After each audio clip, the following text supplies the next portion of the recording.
Maximum Styles Production presenta su película Decepción Pam.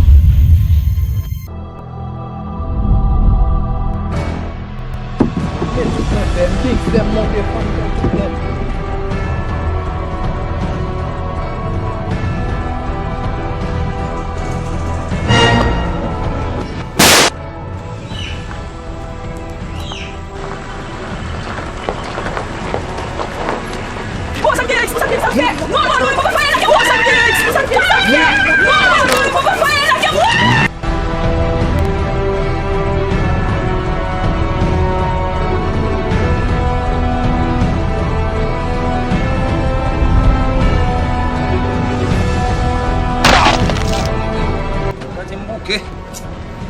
Ay, ¿qué te va a esa? Ay.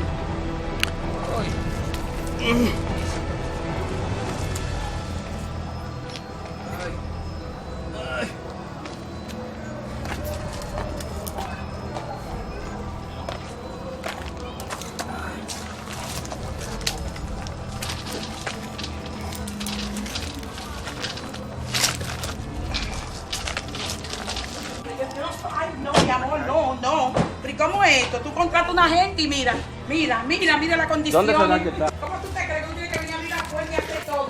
Oye, mi hermano, yo no pago para eso, aquí. ¿En qué fue que nosotros quedamos?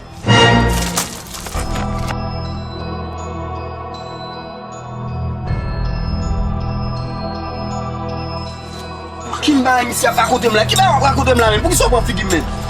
Ay, ça me sous moi ici. Ça et d'après ça moi il y a 5 personnes qui mourent là, monsieur qui a 18 années, monsieur qui a 20 années et à l'autre bois qui a comme 30 années.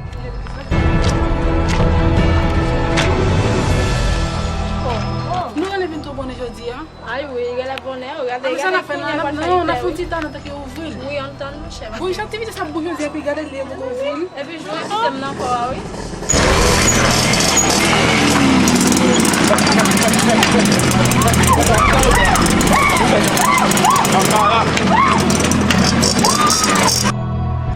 Decepción Pam.